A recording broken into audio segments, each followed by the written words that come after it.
Welcome, Mick Nelson, into another edition of Jungle Juice. Sam Gormley with you here as well. How are you doing, Mick? I'm doing quite well. Another victory.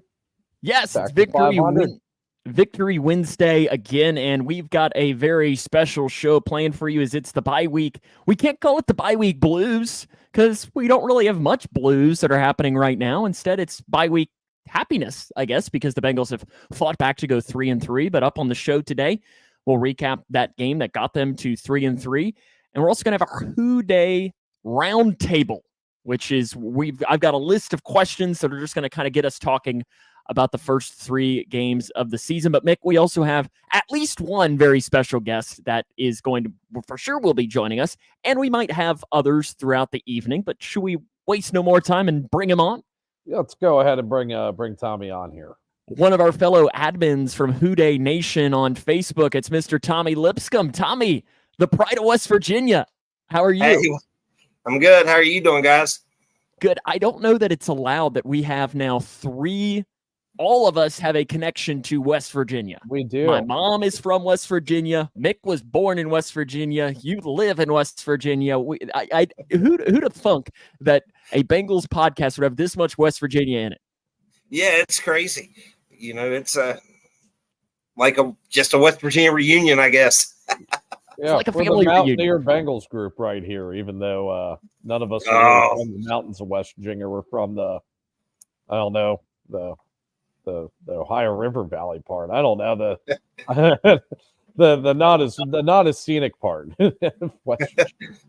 We've got a great show planned, though. As always, we want to thank our buddy Josh Isles over at WDN Today.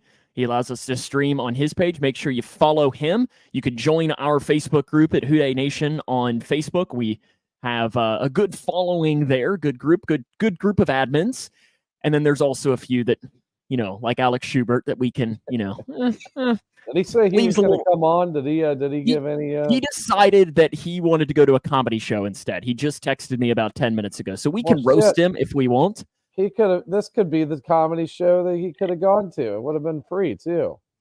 I don't disagree, and he could have even done his stand-up routine and might have gotten more laughs here on with us, even because we have to laugh when he jokes, right?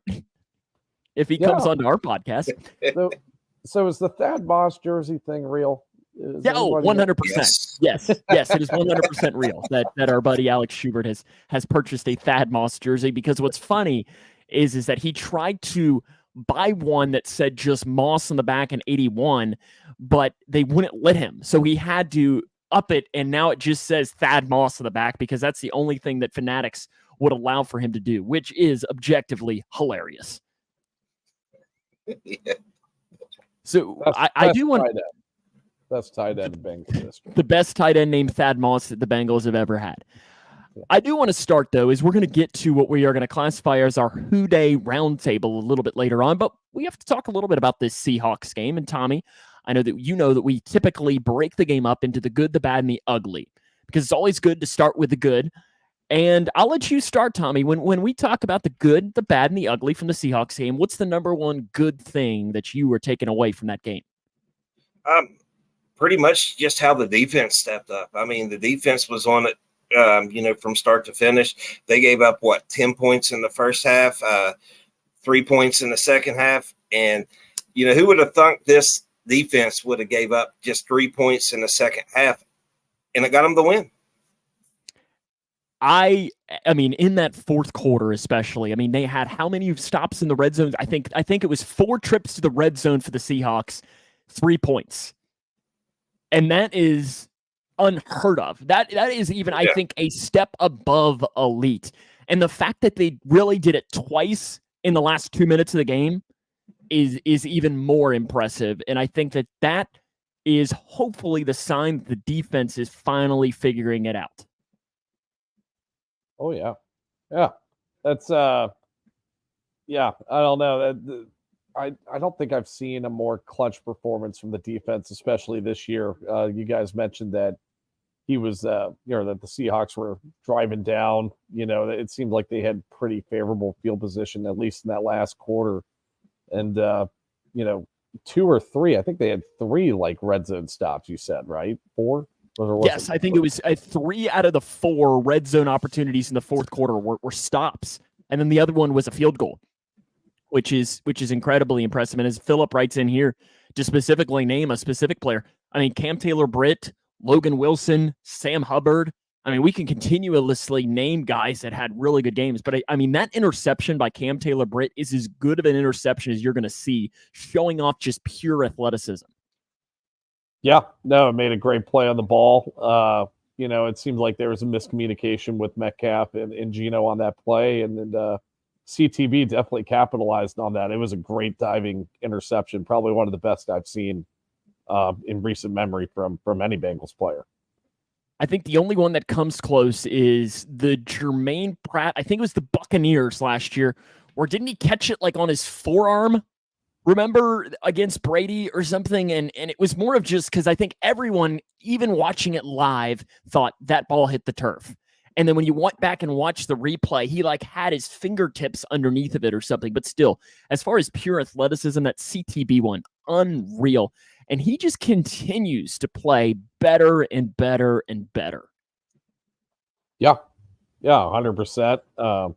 He looks like he's slowly progressing throughout the season. Now, the grade wasn't too great.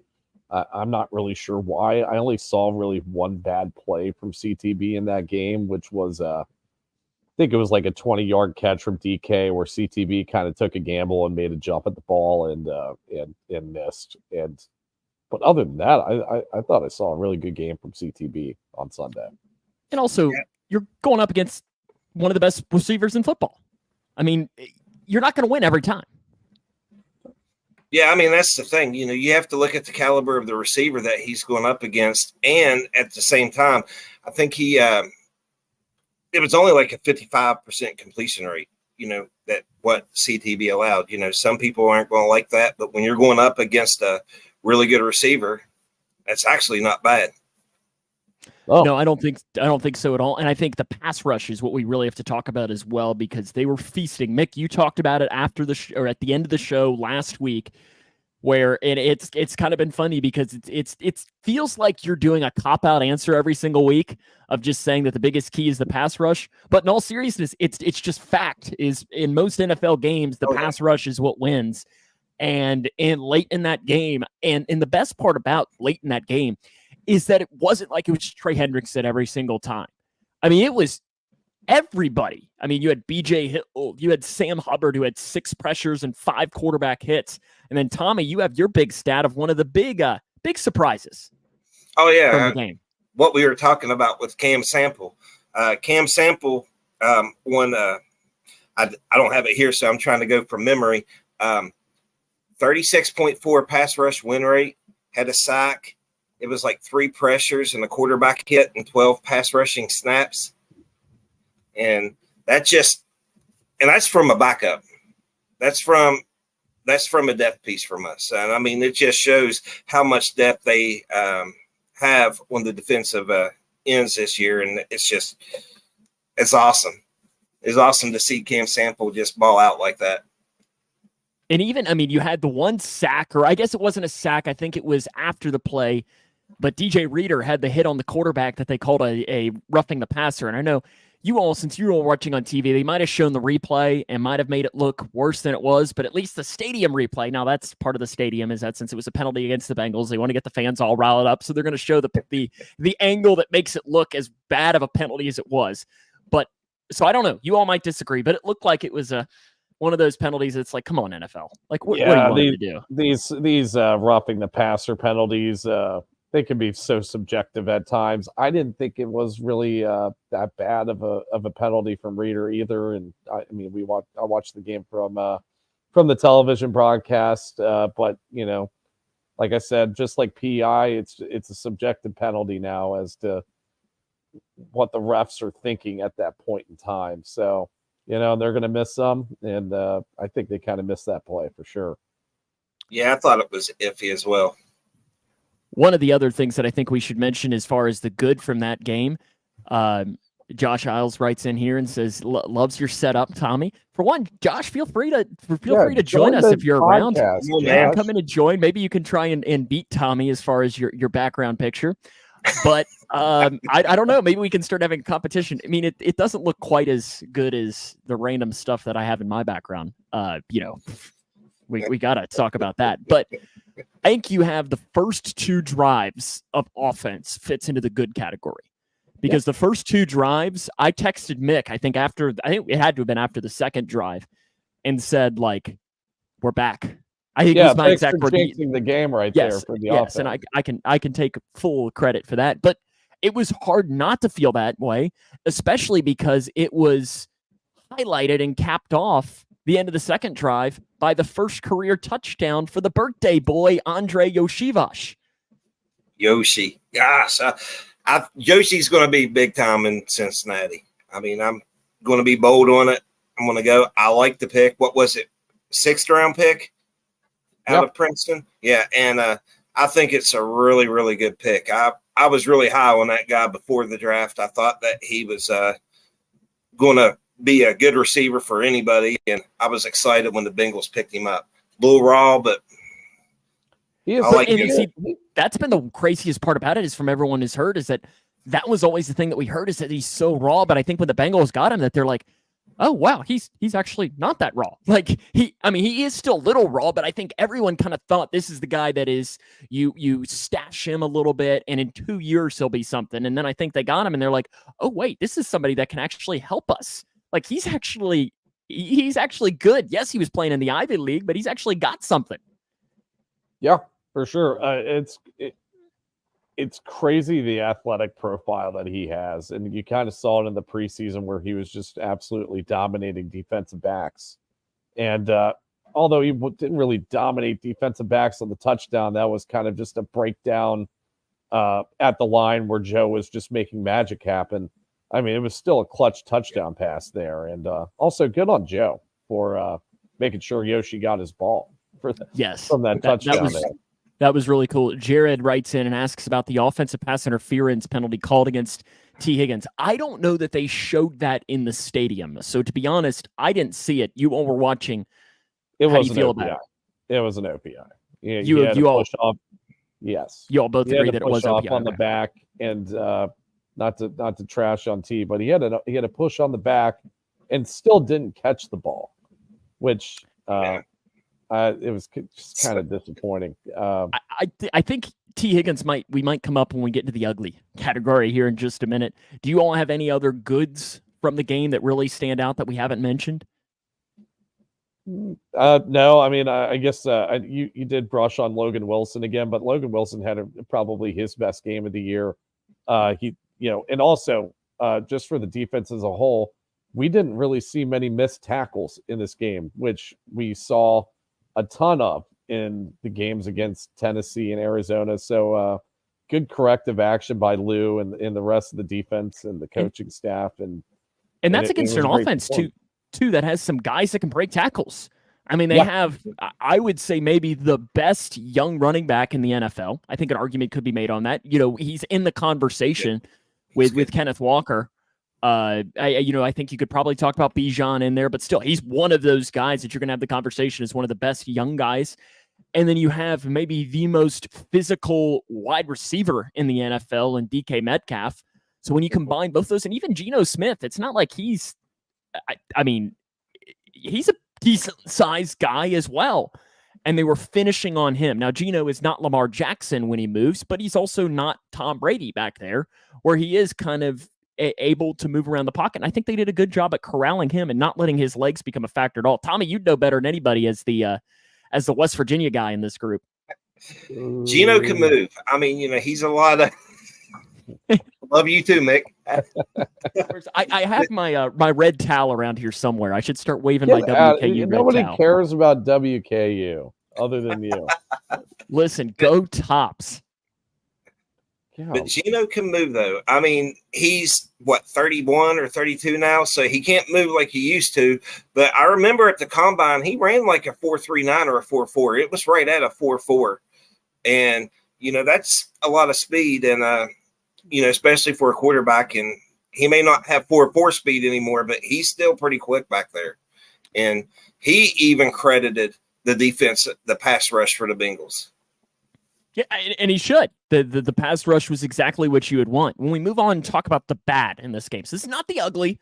This is like that mid tier of stuff that we're like, not great.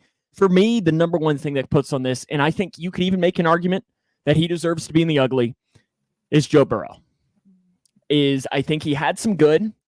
He had some great the pocket presence. I mean, he had the one play that he ran around, and I thought he ran past the line of scrimmage since I was watching it in the stadium. And I think I was telling you, Mick, that it's so weird that you get so conditioned when you're watching on TV to see the blue line that when you're actually in the stadium, you forget sometimes where the line of scrimmage is because you're just so so focused on watching the play. And I thought, just based on where it was, that he'd run past the line of scrimmage, and it turns out he was nowhere near it. So you saw some good things there, but then he had some throws that were throws that typical Joe Burrow makes. And that's why I throw him in the bad. I don't think it was quite ugly, but it wasn't definitely good. Yeah, I would. It's a tale of two drives versus the rest of the game, pretty much. In the second half from Joe, I will put in the ugly category for sure. He looked like he was throwing behind receivers a lot. Like he missed a lot of throws that you don't normally see him miss. But he obviously did well enough for the offense to score enough points to win the game. So yeah, I'd put Joe in a mid category, probably, which mid's pretty much bad, right? Is that bad? In our game here of the good, the bad, and the ugly, that is the mid tier of that. Tommy, do you have somebody to throw in the mid tier?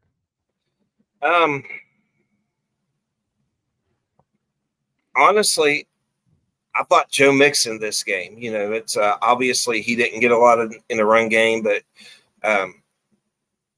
it's been down from what we have seen. We've seen a couple of glimpses of that he could really, break out this year from, the past couple of seasons. And then, the run game was just nowhere near what it has been, even when they looked worse, even in losses. I think he averaged, 3.2 yards per carry on Sunday.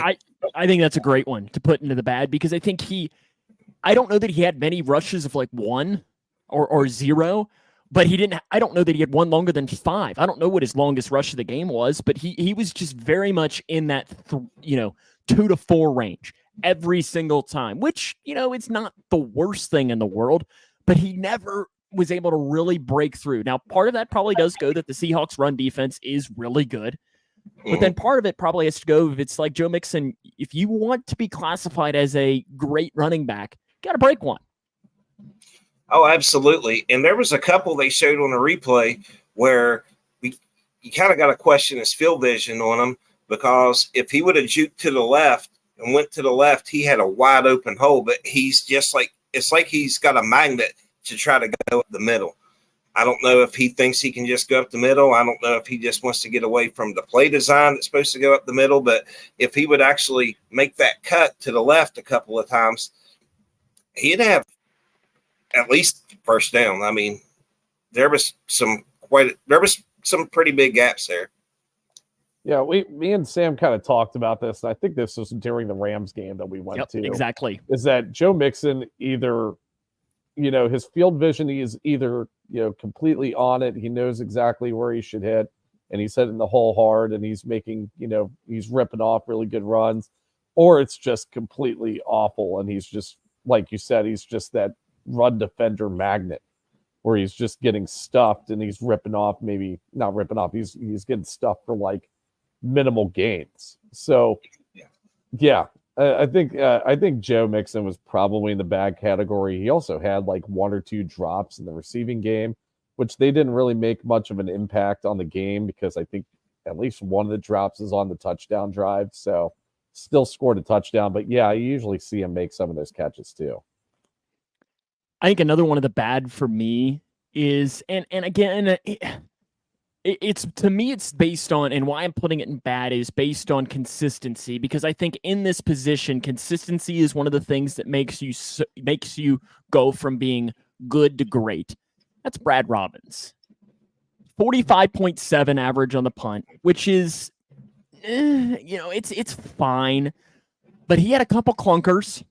Now, it was a windy day in Cincinnati, so I will say that. But at the same time, we just have overall, he's been a little disappointing. And it's weird for me to say a punter is disappointing. Like, it doesn't feel right to be maybe feel like, yeah, I'm an expert on punting. We could talk about that. But is it not like just, I don't know. I can't even put my finger on it. I feel like there's probably more of a learning curve when it comes to, punting in the NFL, in your rookie year and trying to get accustomed to the game, because I feel like the game's probably a lot more different than in college. Whereas field goal kicking, you're kind of just kicking field goals right off the bat. So I wonder if some of that just has to be a learning curve. I mean, we did see some good punts from Brad. Like you said, we saw a couple of, not so good punts. Still better than Drew Chrisman, I would say, or whatever he would have put out there. See, I see it different. These past 3 games with Robbins has been a complete 180 over the first 3 games, and I would agree with that. And he did. He had that 138-yard punt that I think Seattle got it on the 16. Took a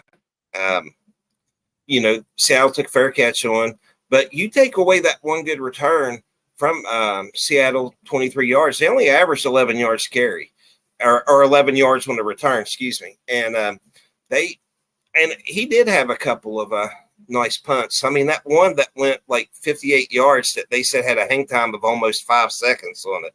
That's what the Bengals want. And that's what they're hoping to get on a more consistent basis. And as a rookie, I think he will get more consistent, as he gets more reps.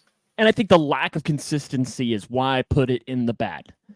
Is because it wasn't ugly, because like you mentioned, there were some good ones, but then the clunkers are what we got to take away from the game. And I know it's young and all of that, and I get that. And that's why he's just in the bad to me. And I hope that, I think last week I had him in the good. So hopefully we can more consistently put him in the good. Do you all have any more for the bad, or should we move on to the ugly? I'm going to put the play calling in the bad category. They did enough to obviously win the game, and they, looked pretty good in the first, the first 2 drives where they were consistently moving the ball down the field. But the offense has to find a way to transition away from this short passing game, this screen passing game. And it's getting to the point where it's starting to look very predictable. And that's a dangerous ground to be playing on. Now, when we, the last year, we said the offense was looking a little too predictable 5 weeks in. We saw some pretty big changes, and I'm hoping that we get to see some of those after the bye week. And it looks like Brian Callahan's kind of fed up with the way that the offense has gone as well, based off of his comments. So, well, I know I read from, I think it was James Rapine, said that Joe Burrow, apparently he caught him after the game going up to a specific player and putting his arm around him and saying, "We need to be better." And as if to say, like, I need to be better, but also you need to be better. And I think all of the question was, which player was it? And I think that there are a couple of candidates for it. I think one of the more obvious ones is probably Cordell Volson, but also I think T. Higgins deserves that. T. Higgins. And I think that probably leads into the ugly. And T. Higgins, again, is the drops are a real problem right now for T. Yeah. Oh, yeah. They, I'm not sure. I think Paul Diener kind of talked about this after probably the Rams game. And, it kind of brought up some parallels with Jesse 2 years ago when, we kind of found out we pretty much assumed that Jesse was not going to be on the team past those 2 seasons. And then you saw a pretty big drop off in production from Jesse Bates. And it's not him just saying, well, screw you guys. But you kind of think that these players probably put too much pressure on themselves in these types of situations. And when you tend to put too much pressure on yourself, that's when you start playing poorly. And I wonder if that's the same situation that's happening with T a little bit. And I mean, we can't go without mentioning that T does have a fractured rib. Like, don't get me Yes. wrong. Every time you move, you breathe, it hurts. But that doesn't impact you from being able to put your hands up and catch the ball. Because some of these Burrow's hitting him in the hands and he's just not catching. That your rib doesn't have an impact on that. Now, the rib would be when you turn and run with it and you're going to get hit by Jamal Adams. That's where that rib is not going to feel too good. But the T issue is it's getting to the point where I'm a little concerned, like big concern. Yeah. And another thing we got to note is that the way that the offense is running, the type of scheme that they're trying to put out, it's all short yardage slants, slants to the slot receiver. And that's not really T's MO, or that's not really his game. His game is more along the the Jamar sidelines. Yeah, it's more the Jamar game. Or really, the Jamar game now is just so multifaceted. So I don't even know if I can put it in that category. But the Jamar game is yes. Like, yes. Just throw him the ball. Whatever it takes. Did you not, Mick, did you know that he's always open? Yeah. Dude, the 7-Eleven chain. We got to put that in the good category. Yes. 7-Eleven chain. Yes. Got to make a note on that. 7-Eleven chain. That was awesome. Did you buy, Tommy, did you buy one? I know that they were selling them for $125. Did you buy 3 or 4 to wear when you get to go to a game here in a couple of weeks? Oh, I've got 7 of them. I've got 7 of them, and I'm going to put them all around. And I believe you can wear that 7-Eleven chain by Rand University, if you know what I'm talking about there. Oh, dude, Rand University. Okay, I think the Rand University was an actual 7-Eleven too. I think. Yes, and I believe they shut that 7-Eleven down. Oh, well, R.I.P. to the Rand University then. I think the ugly as a whole, too, we can just throw the offense in there. And we've kind of touched on that. I think, the offense after the first 2 drives get thrown into the ugly. And we kind of touched on that, throwing into the Burrow, the Higgins, and the Mixon. The offensive line, I thought, was fine. I think you had some good moments. You had some bad moments. I think Burrow was sacked twice. He was pressured a couple of times as well. Read into that how you want, but I think as a whole, definitely in the ugly is the offense after those first 2 plays. See, I'll put the offensive line in the ugly category because, you can say, oh, well, only gave up 2 sacks, only had a couple pressures. Joe Burrow is getting the ball out of his hand quicker than he ever has in his entire career, which pretty much tells me one thing. It's that he doesn't trust the offensive line to hold blocks for more than 2.5 seconds. And that's nothing but ugly from the offensive line. And I think that'll be a good topic here that might come up here during our Who Dey Roundtable. I think this might be the perfect time to jump into this. I've come up with, this is a list of about 10 questions or so that we can go through and discuss. Give me 2 minutes. 2 minutes. Dumbass forgot to plug the Chromebook in. I got to go get the charger real quick. Okay, I'll mute you and I'll just pull you off mic. And then when you come back, I'll put you back on screen because I'll see you pop back in. Okay, so Tommy's going to pop off for 2 minutes, Mick, and we're going to jump into this Who Dey round table. I've got a list here. You want to do the trivia question first? No, because the trivia question fits into one of my roundtable questions. Okay. Yes. Okay. So cool. it the question for the roundtable is a trivia question that will then turn into a open discussion. I know that probably is I feel like it might be that's the Zach Galifianakis with all of the formulas going through. That's kind of how I feel when I'm talking about this. But we can at least start with this one, Mick. And really, these are the first 3 questions, and we can get Tommy's when he comes back. Let's start with the first one. Mick, you are now the teacher. You're Mike Brown. You're giving a grade to the offense for the first 6 games of the season. A letter grade. What is that letter grade? D. Just a straight up D, not D minus, D plus, D? No, I'll just give it a straight D. I can't go into the nuances of the pluses and minuses, but a D. You've seen 2 decent games from the offense, which is the Ravens game in week 2 and the Cardinals game in week 5. All other games by the offense have been pretty bad. And the Rams game was okay. They left points on the board that Rams game, so it was all right. it's not where you want the offense to be, and they really got to start figuring it out because the short yardage passing game isn't going to work. This isn't Joe Burrow's game. He likes throwing the ball down the field. You got to find a way to scheme receivers open.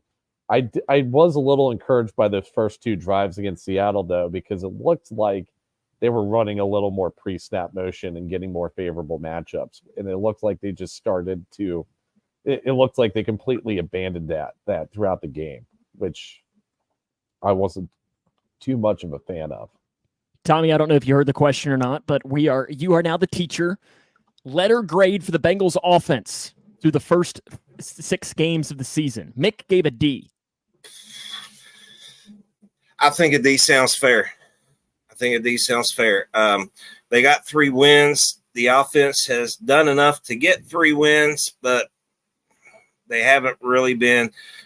They're not even on the same level as they were last year through six games. So yeah. And last year I would have gave them maybe a C plus.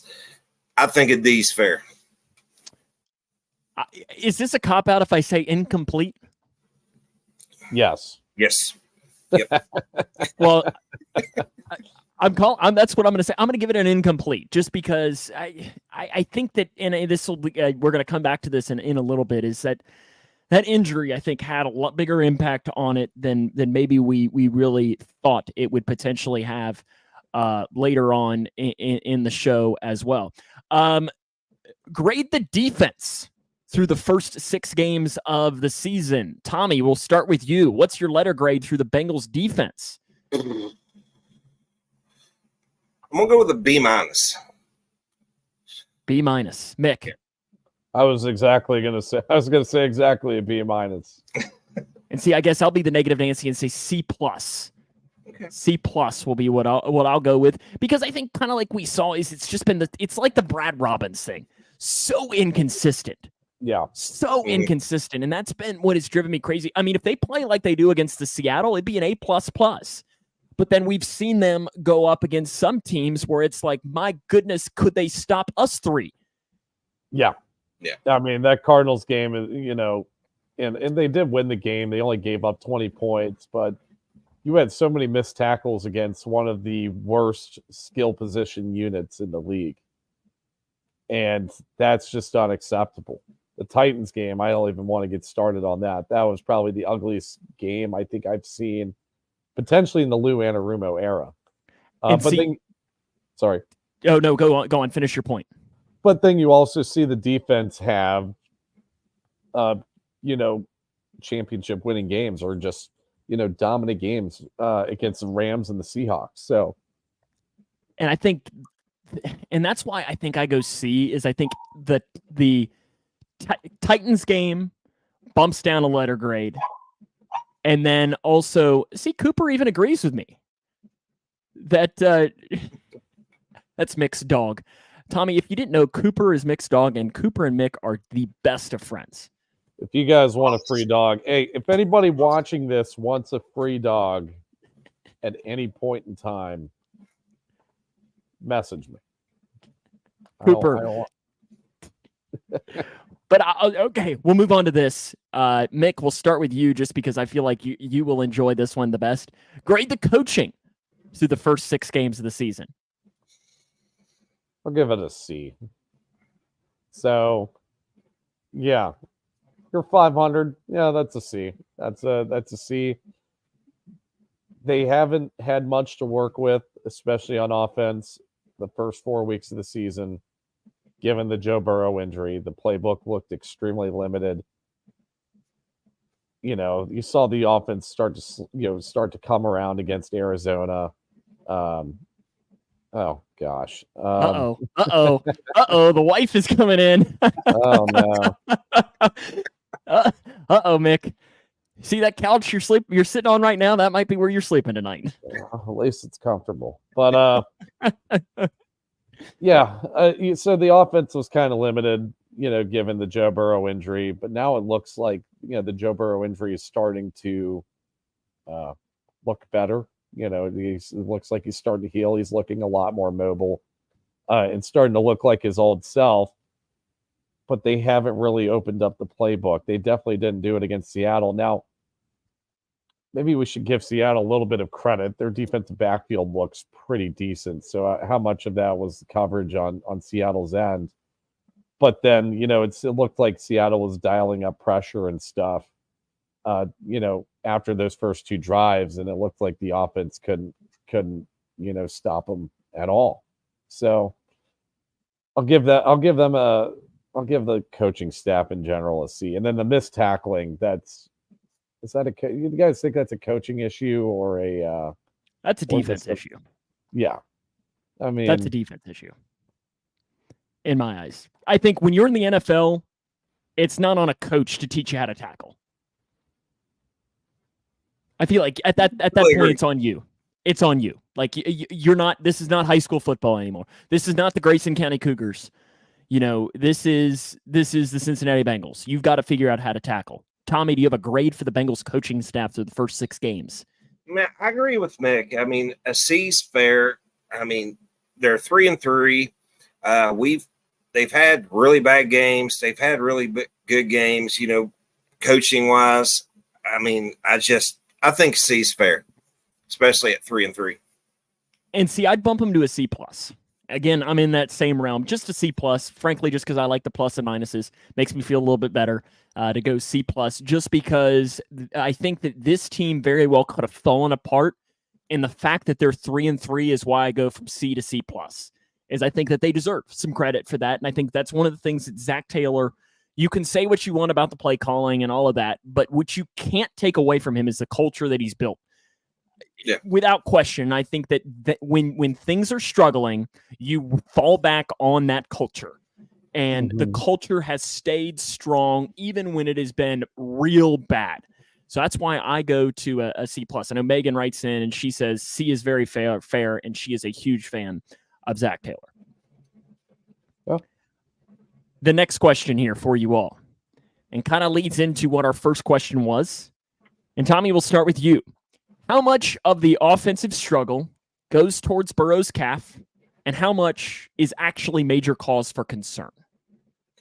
Oh, that's a really, really good question. I've been one of these that I don't think his calf was a lot of the issues that he's had. And when we look back at the AFC Championship game last year in the second half in the Seahawks, in the second half of this game, we're seeing a lot of issues. And I just don't, when you compare a lot of the numbers when he's had less than 2.5 seconds to throw from last year to this year, he's actually been worse when it's been over 2.5 seconds. So I think a lot of it's more mental. I get torched when I say that, but I think a lot of it's just more mental with Burrow right now. Mick? See, I'm gonna give more credit to the calf injury, and and I've touched on this beforehand too, and it's kind of a twofold thing with what Tommy said, is that injuries like this can cause mental problems for a quarterback, because Joe's still there's still a learning curve with Joe trying to trust that calf. It's still I would assume it's still not 100%. It looks like it's slowly getting better. He's looking more mobile.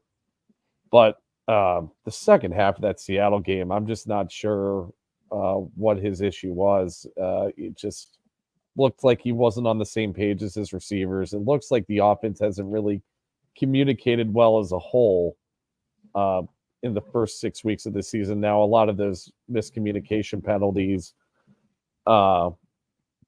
they've cleaned those up in recent weeks, but it just doesn't look like everybody's on the same page right now. And it's not a huge cause of concern.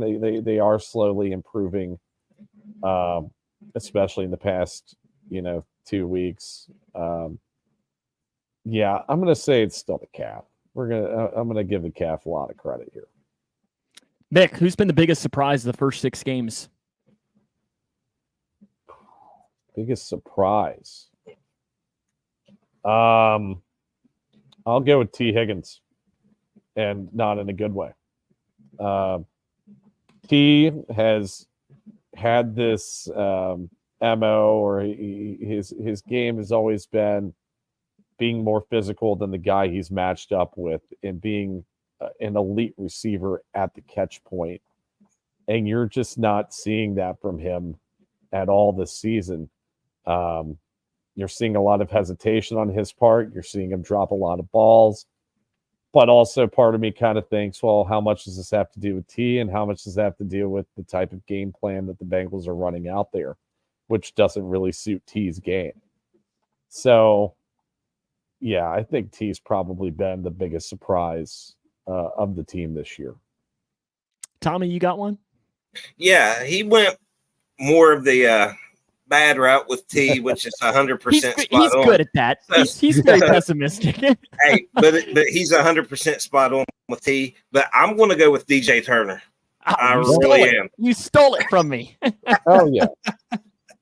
I mean, when you look at defensive passer rating, he's only allowing quarterbacks a 52.1 passer rating. I mean, if quarterback had a 52. Oh no. We Tommy's lost Tommy. gone. No, he was giving great information too. Oh, that's so disappointing. Hopefully Tommy can hop Where back. did he go? You know what? We'll just say that he tags off on me, because that was going to be my exact answer, is DJ Turner. Because I think I don't know what my expectations were for him. I think that they were pretty much similar to what Cam Taylor-Britt was last year. That was my expectation. His second round corner, was expecting something like that. And he's been better this year than Cam Taylor-Britt was last year. Now, that's not me taking any shots at CTB, but it's more of just, I've been very impressed with how he's played. So I think he fits into that category of being the biggest surprise. Yeah, no, I 100% agree with DJ Turner. He's looked a lot more polished than even what I thought he was going to be going into the season. Now, I even said that we touched on this, I think, in the week before the season, like, who's the rookie that you think is going to make a big impact? And I thought it was DJ Turner.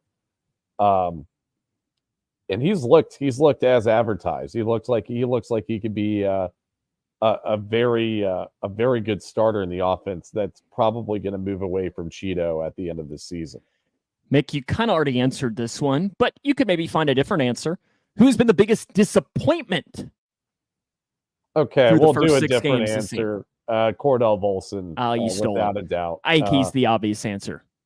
Yeah, he and maybe the first 4 weeks we could have said, like, he went up against some really tough competition, which he did. But he looks like he has regressed, and you usually don't see that in a second-year offensive lineman. Now, I wonder how much of that has to do with the change in personnel at the left tackle position, with Orlando Brown being there, and he had Jonah there last year. I wonder how much it has to do with their communication together and the offensive line's communication as a whole, and really the offense's communication as a whole. But we usually see a pretty big jump in year 2 and an even bigger jump in year 3. And we've just seen a clear regression from Cordell in year 2. And it's very concerning. And, if it doesn't get any better, the Bengals have to look at moving on from him next year.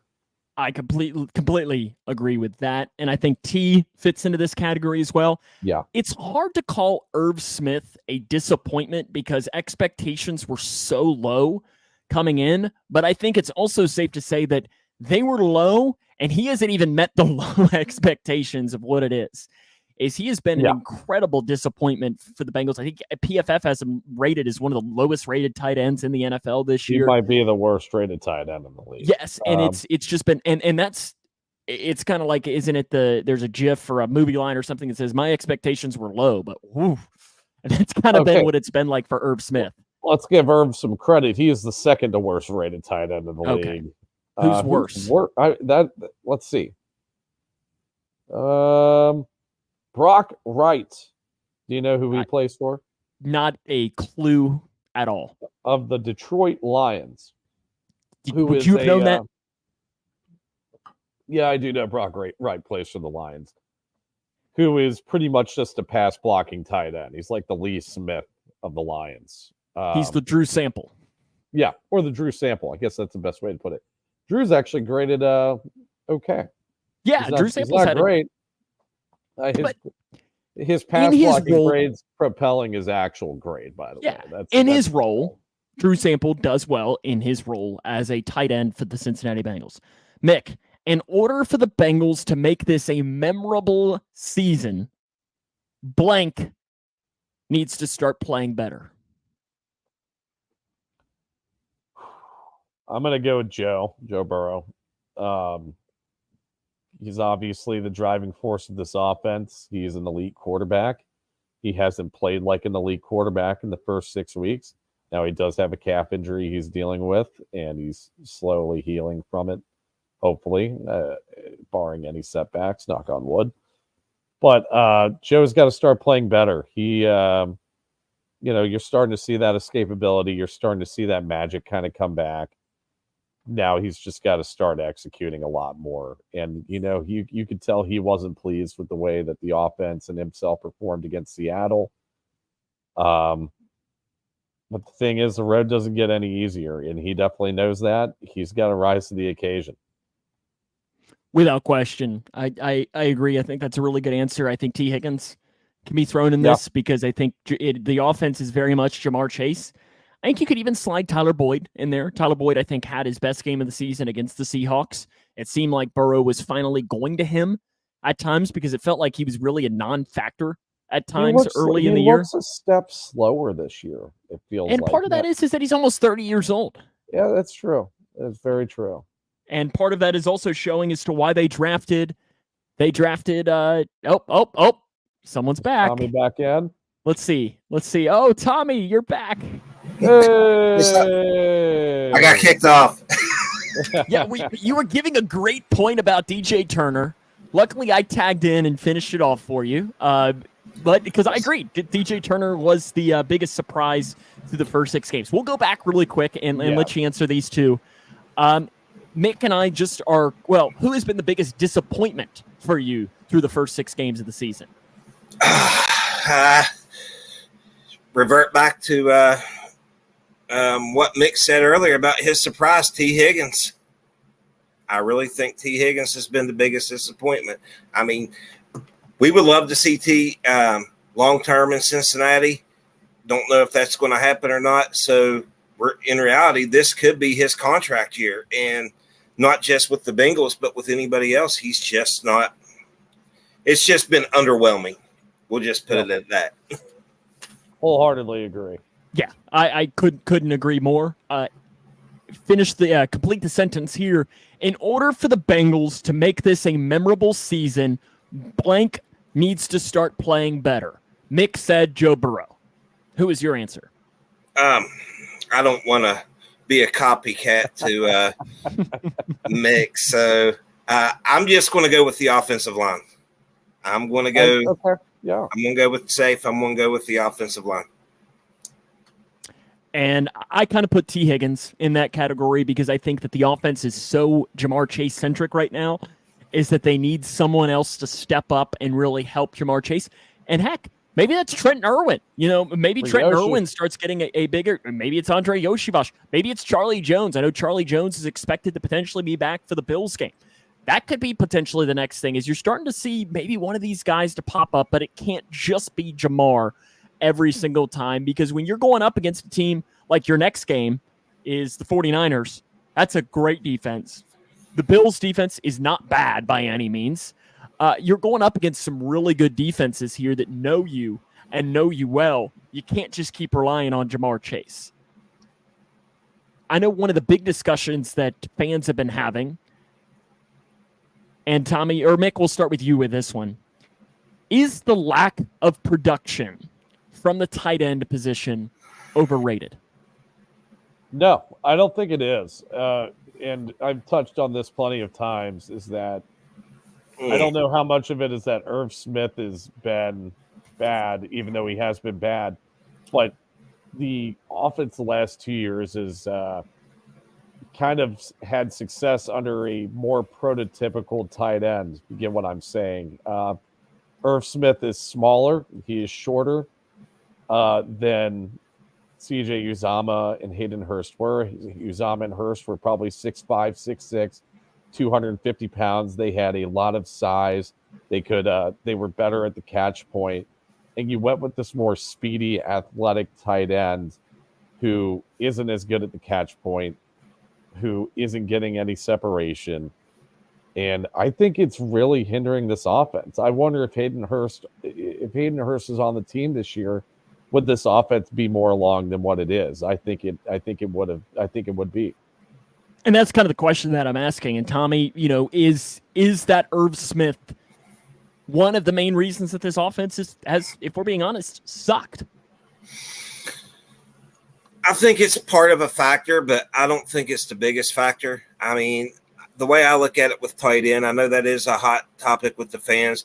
I honestly think the way that the offense is going right now between the play calling, Joe Burrow's overall performance, you could put a Travis Kelce out there, and I don't think that they would be any better at this point. They have some issues right now, and, getting another weapon is just going to mask the main issue of what's going on right now. I just don't. Honestly, I think you could put Justin Jefferson on the opposite side of Jamar Chase, and they're still going to have the issues that they have right now. I know that's being bold, but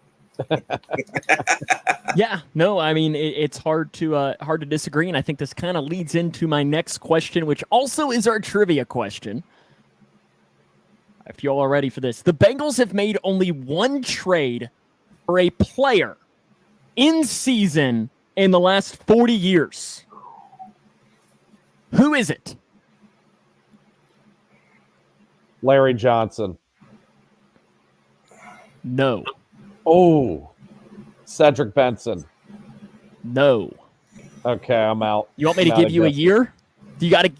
Yeah. You can well, see if Tommy can get it first. Do you have it, Tommy?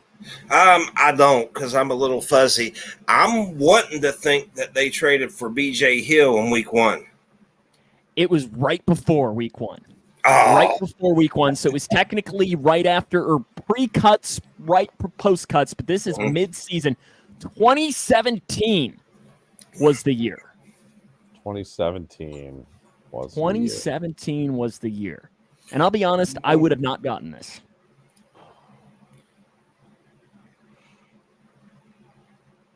I don't know. Defensive lineman Chris Smith. Wow.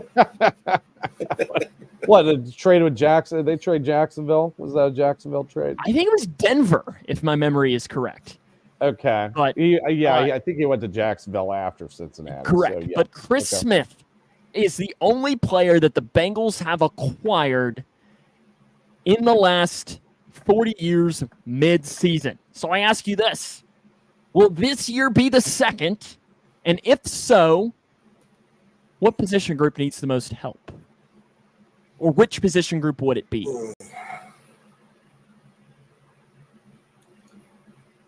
Who's going? Tommy, you want to go first? I'll go. And, the safe answer is offensive line. I don't really want to go offensive line. That's what everybody goes, or what everybody knows.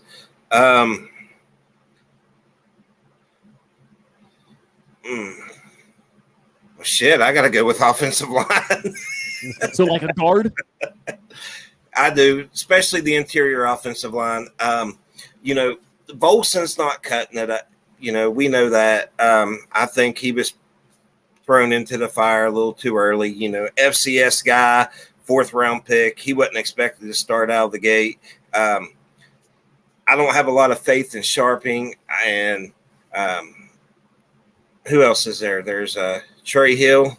I don't think that's going to be the answer. And I know you can put Jackson Carman there, but I have a lot of opinions on Jackson Carman that I can't really say here. This is a family show to some instances. Mick? And I can't believe I'm saying this because in terms of positional value, I do agree with the consensus, but I'm going to go with tight ends. And just for the points that I said in the last question is that this offense has had success under different types of prototypical tight ends than what Irv Smith has to offer.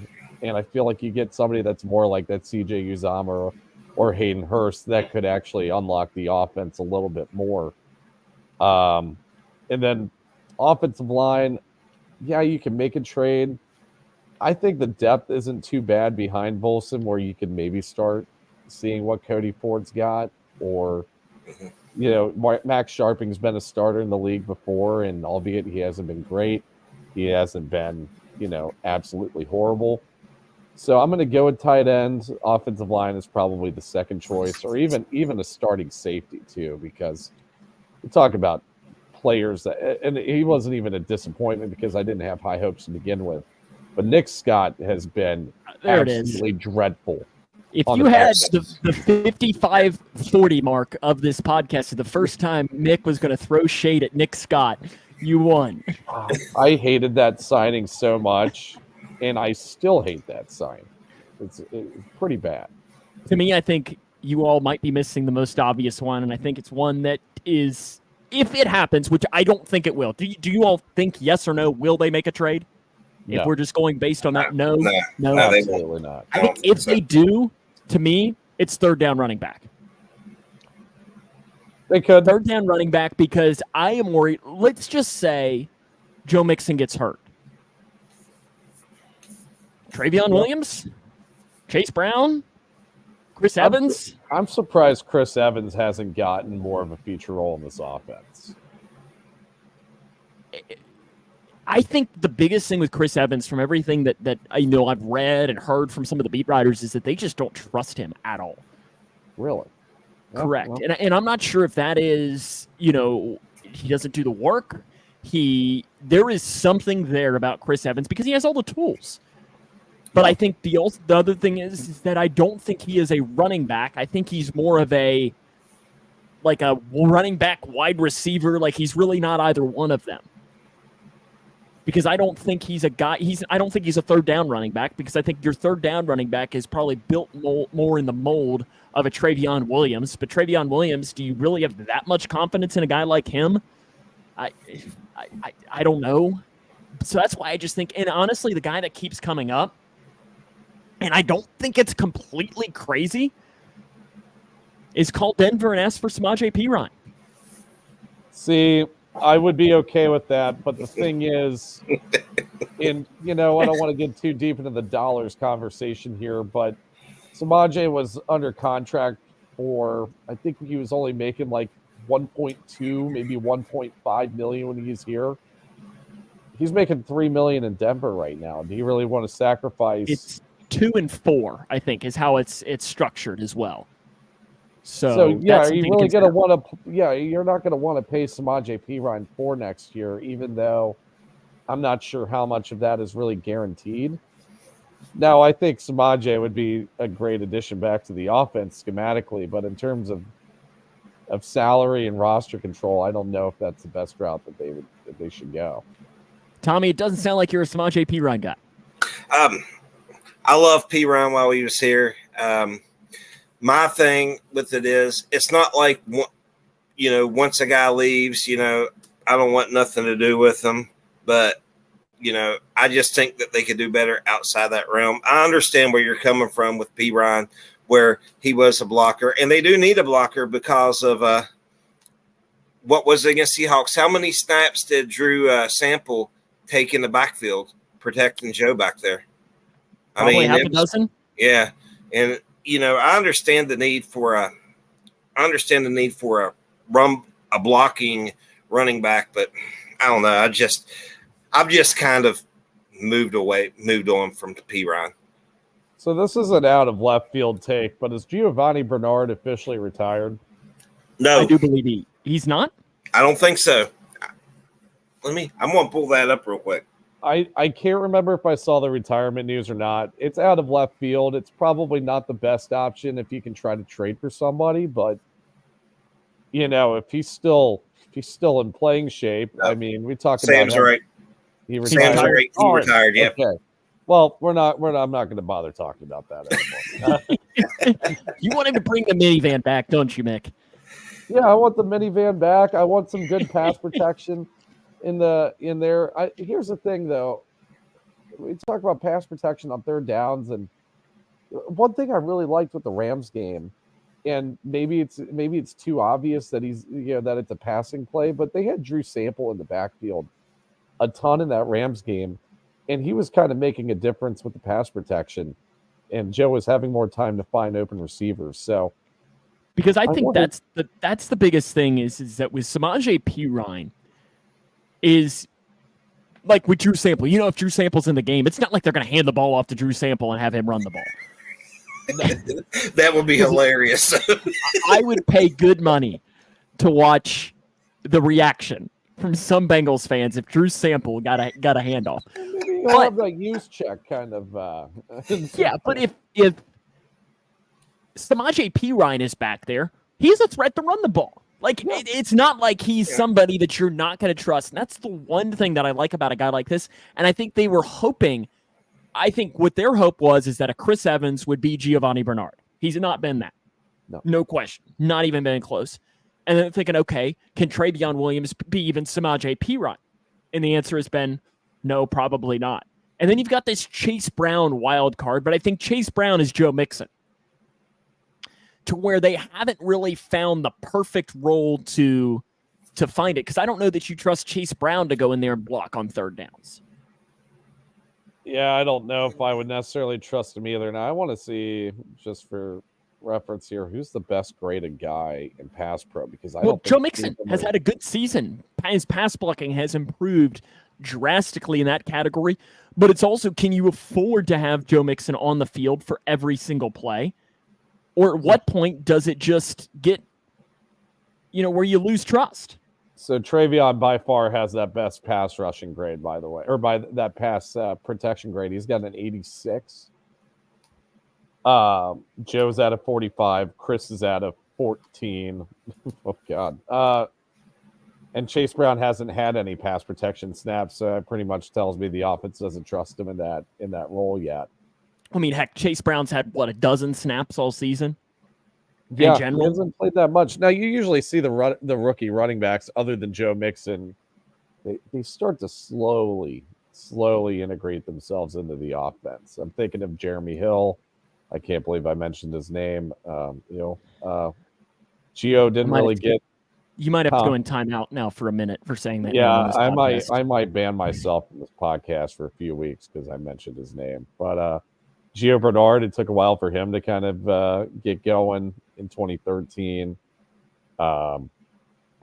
Yeah, so maybe you'll see a little bit more Chase Brown going forward. Yeah, no, I think Travion's probably your third down back. He should be your third down back right now. Now, I'm going to renege a little bit, like when Perine, where I just said I like to see players move on. There's a running back that the Bengals have had on the practice squad for like two consecutive seasons, and until he got picked up, that I really liked as a blocker, and that was Jacquez Patrick. XFL legend, I think. I don't know if he was an XFL legend. He was with one of the XFL teams. He was, and I want to say Orlando. I don't think now? He's a free agent right now. I was going to say, I don't know that he's been in, because I know that he got cut. He's with the Titans. Oh, really? Is he with the Titans? He is. I assume probably practice squad. Yes, he is on the Titans practice squad, but that means theoretically that the Bengals could steal him. But I guess because of that would mean that they'd have to sign him to the active roster, and I'm not sure they probably have that much trust in Jacquez Patrick to sign him to the active roster. You got something in your throat there, Tommy? I did. That was the wildest cough I've ever heard, and the most truthful cough I've ever heard. But then again, do you want to, in that realm, like I won't disagree on that point but are you carrying 5 running backs then? Like that's where it is, because then who are you cutting from that running back room? You're not cutting Chase Brown. Probably Evans, if anybody. And that's kind of the thing is could you even theoretically, and again, I'm just talking hypotheticals here, is, okay, call Denver and say, hey, Chris Evans for Samaje Perine straight up. That's not going to happen. Denver would never take that. I don't think they would, but Or could you say, and then that, and we'll swap 7th round picks, or or we'll give you our 6th for your 7th, or something, something along the lines of that. They like to do those little trades, like a pick swap. With that, could you see things like that potentially happen for the Bengals? Is to free up, because that's the biggest thing. Is if they do bring back a Samaje Perine, there's not a guy that is an easy cut. Because I think Chris Evans would be somebody that you wouldn't be able to sneak to the practice squad, because I think somebody would probably snag him just based on the fact that he's got the tools. Yeah. I'm actually looking right now. I just want to take a look at free agent running backs next year to see if there's even anybody worth taking a flyer on. What do we got here? Well, then you've got more running backs coming out too in the classes. You never know who this year's hidden gem could be. Especially, you're starting to see more and more of those good running backs. I mean, heck, Kentucky is one of the best running backs in college football right now, and Ray Davis. Where does he go? And he'd probably fit in that realm of a Samaje Perine kind of guy. All right, I've got a great name for you guys who's an unrestricted free agent next year. Okay. Antonio Gibson. Okay. Would the Commanders let him go? I mean, kind of depends on James Robinson. They have Brian Robinson, yes. James, Brian, Steve. And Antonio Gibson hasn't been really a featured back. They kind of split time last year. But we talk about pass pro. Antonio Gibson graded top 5 in pass pro last year, and is also a very good receiving threat with the ball. Is he? If I'm looking at somebody to target, it's probably him. See who else is on. And luckily, we'll have months to talk about free agency and so on as far as the running back. But I just thought that was an interesting thing as to whether we could potentially see a trade to try and make this team just a little bit better over these next couple of weeks, because the trade deadline is Halloween at 4:00. So October the 31st. So you're about 2 weeks away from that trade deadline to try and see if the Bengals do make a move to make themselves better. I mean, you saw today the Chiefs made a trade. They brought back Mecole Hardman. Yep. Now, but I think you could see the Bengals making a move like that. Like a move that to the rest of the league, everyone's going to be like, oh, okay. But it not an earth-shattering move, but one, and I think like a Samaje Perine, or heck, maybe even trading for Antonio Gibson would be a move like that. That would be the move, yeah. And I know we said, they've only done this once in the past 40 years. If there's a year for them to make a trade and to try to make something right with this offense, it has to be this year.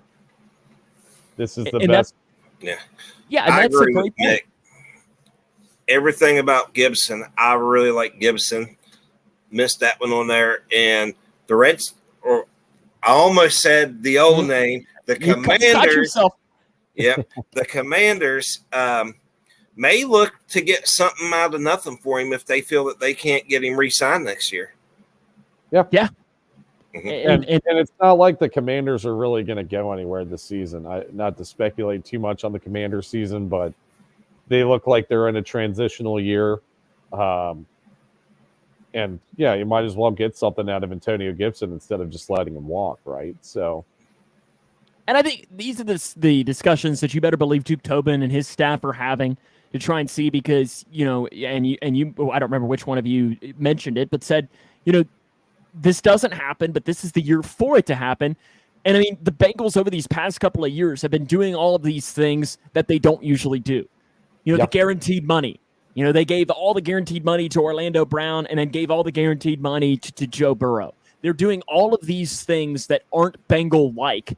So what's to stop and what's to say that the trade in season won't be the next big thing that they do in the next move that they might make to make a move? I don't know. I find it interesting, and I'll be interested here in about 2 weeks when we record this podcast whether we will be talking about a new member of the Cincinnati Bengals. But I think we all agree the answer will be no. We will not be.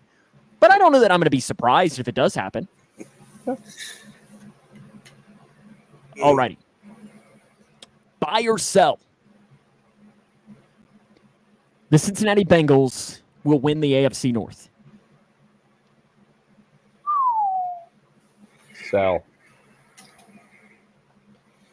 I'm going to sell. Yeah. And this isn't me saying that I don't think the Bengals can right the ship, but I even said this going into the season. I know we went through the record predictions and I had 13-4, yada, yada, yada. The Bengals are in the toughest division in the NFL this season. I don't even think it's particularly close. The Browns have obviously progressed into a very good football team and an elite defense. Lamar's looked like he's taken the next step thus far as a quarterback. The Ravens have looked pretty good. The Steelers find magical ways to win football games, much like the Bengals have done actually this year, where you're like, how in the hell are they winning this game? So you're in the toughest division in football. And, you know, it's still a crapshoot as to see who's going to win this. So I'm going to sell here. You're selling, Tommy? I am selling. A lot of what he said, plus, you know, I get that the Bengals started out similar last year, but this is a completely different division this year. You know, as of right now, the Bengals don't get Huntley at Baltimore. They're going to get Jackson right now for a full season. I know Watson's doing his usual BS that he did in Houston right now, but, you know, they were going to get Watson for a complete season this year. And, you know, like I said with the Steelers, you know, they got a leprechaun up their ass. They just find a way to win. I mean, that's, you know, so I think it's just going to be a really tough division. And right now, losing two to the Browns and the Ravens, you know, that kind of sticks them in the hole. And even when Burrow gets it figured out, because he will get it figured out, the coaching staff will get it figured out, the offense will get it figured out, those are still going to be some really tough games. I mean, even if you have Burrow on his A game, all three of those teams is going to play you tough. It's a division rivalry game. And I just don't see the Bengals winning it this year. Call me the eternal optimist. I'm buying. I think they figure it out. And plus, it's a lot more fun when I say that they do it. And then I can be like, oh, you all negative Nancy's. I'm Mr. Positive over here. I think they figured it out. I do. I think they figured it out. I think the defense is starting to play better. I think the offense can't get much worse. So that's got to start getting better. And then I think, as Mick said, it's the toughest division in football, but I don't think it's a great division. And I think that those two things can be separate. And because of that, I don't think that there's not one team in this division that makes me go, ooh. Now, the Browns? Each of those teams have things that make me go like that. Like the Browns defense makes me go, ooh. But then I look at their offense and I'm like, okay. Because Deshaun Watson, like Tommy said, we don't know what he's doing. They lost their best offensive player in Nick Chubb for the season. How much of an impact will that have long term, especially when you get into those colder months and so on? The Ravens, Lamar is going to get hurt. That's on, you know, it just happens. He's going to miss a couple of games. How do they react to that? Their defense, the Ravens defense, is not an elite Ravens defense like we've been used to seeing. And the Steelers have Kenny Pickett as their quarterback. Like, let's be real. He's the worst of the four quarterbacks in the division. When Deshaun Watson is playing, obviously, and I don't think it's particularly close. So that's why I think that you look at that, and I think it is a tough division. I agree with you, Mick. I don't think it is necessarily as good of a division as we were expecting. Part of that, though, is because of the injuries that some of these teams have had in this year. So I'll follow you up with this question. So obviously, I don't need to answer this one because I already have. Buy or sell? Tommy, the Bengals will make the playoffs. Oh, buying. I'm buying 100%. Mick. I will buy. And one thing that I've noted from this team, and I agree with Frank here, that they'll probably get a wild card spot, but they have shown an ability to beat teams that they are clearly better than. They obviously took it to the Cardinals. They won nail biters against the Rams and the Seahawks. They have found ways to win football games, and they have found ways to win football games when they have absolutely needed to.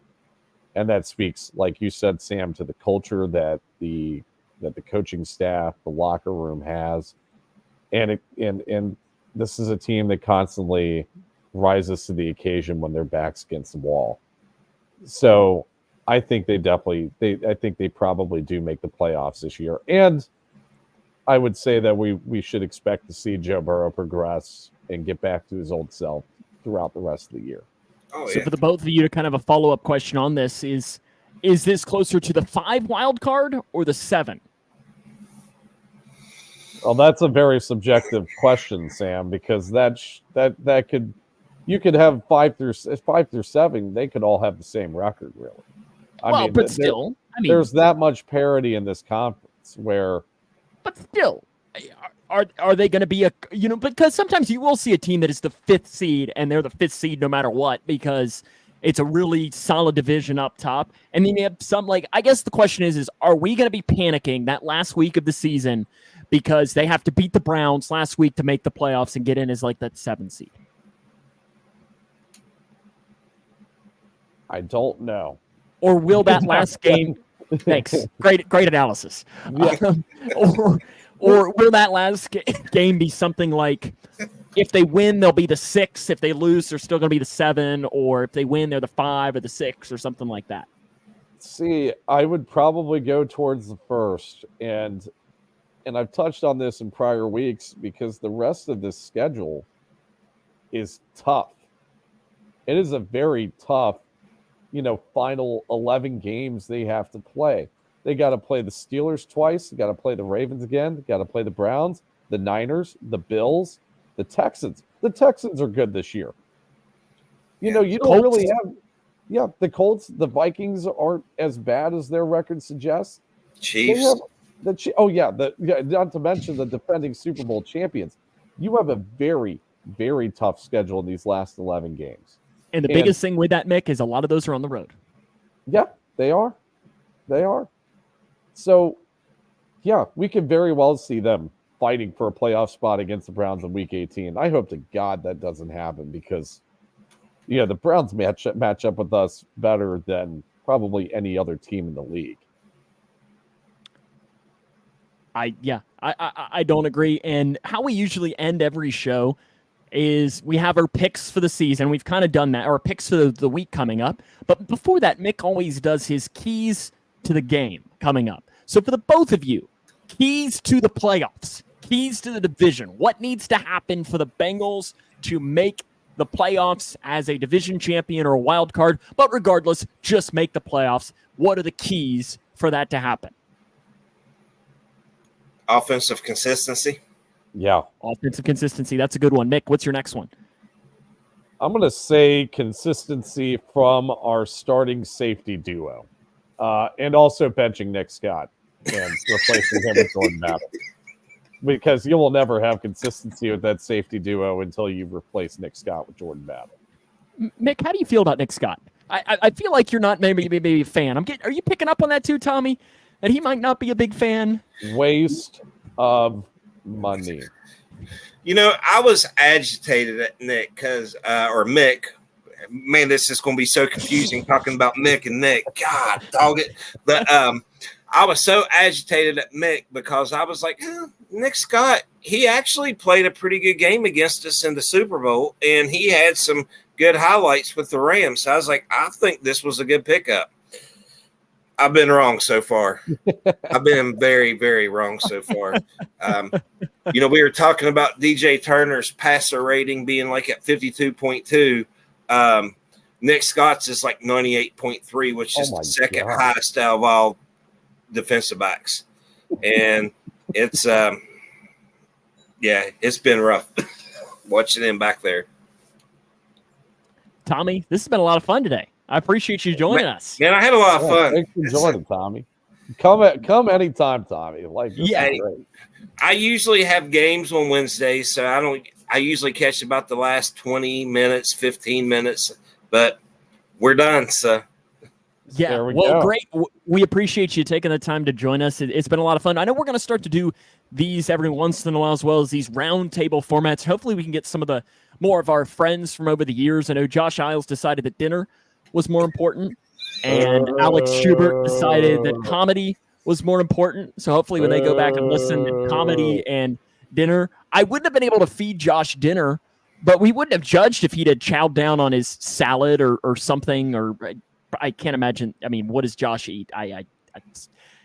He's too fit to eat anything like a cheeseburger or something. So it's got to be a salad or a grilled chicken breast or something. So we could have eaten that while he talked about the Bengals. So basically, you're saying Josh was too busy eating his seaweed casserole while Alex Schubert had to go to a comedy show to learn how to do comedy. Oh.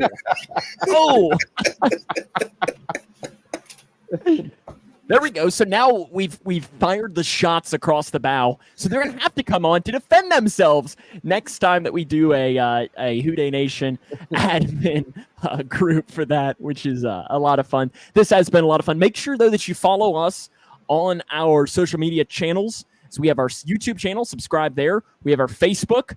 We have the Houday Nation WDN Today, Josh Isles' Facebook page. Make sure you follow him. You can also listen to this podcast back on all of the different podcast platforms, Spotify, iHeartRadio, Apple, that one French one. I didn't know if you might not know this, Tommy, but we're kind of a big deal in France. Really? We have one person that listened once. Nice. So clearly we're parlez-vous français? Bonjour, Eiffel Tower. I don't speak Spanish, guy. Hablo español un poco. We're not that kind of podcast, but still. So make sure you listen to the podcast. That way we have all of the different ways for you to join us. But this has been a lot of fun. We'll be back each Wednesday night at 8 p.m. as next week we're all about the Niners. Big game coming up a week and a half. How do you all handle, and we're running a little bit long, but really quick, how do you all handle no Bengals Sundays? Oh, I'm actually really looking forward to it. I'm going to watch some Red Zone, bet on some games, and enjoy my time and not be stressed, other than what I bet on, I guess. Are you a Red Zone guy? Oh yeah, 100%. I'm not the Octobox kind of guy. Like that's too much coming at you at once. Yeah, I'm excited to be able to watch a game, and just like you, Mick, said, is that even Kentucky, I'm a big UK fan, they don't play this weekend. So it's just this nice weekend where I get to sit and not have my teams ruin my mood like Western Kentucky did last night.